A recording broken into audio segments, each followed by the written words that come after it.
Patay ang isang rider matapos sumalpok sa puno sa Angono, Rizal. Nahuli kamang disgrasya. Ating saksihan. Pasado alas 3 na madaling araw kahapon, nakuha na ng CCTV ang pagsalpok ng isang motorsiklo sa puno sa Manila East Road, Barangay San Isidro, Angono, Rizal. Sa kuha ng CCTV, makikitang dire-diretso ang takbo ng rider na patungo sana sa bayan ng Binangonan. Nasa tamang lane siya, pero nasa lane din mismo ang puno na nasa tabi ng kalsada, kaya kanyang nabangga.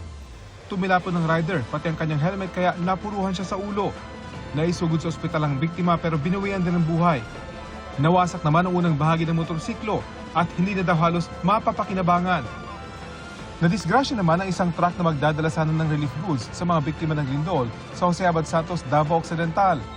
Sa inisyal na investigasyon, galing Davao City ang truck nang mawalan ito ng preno sa pababa at pakurbadang daan sa bayan ng Don Marcelino. Nahulog ang truck sa bangin.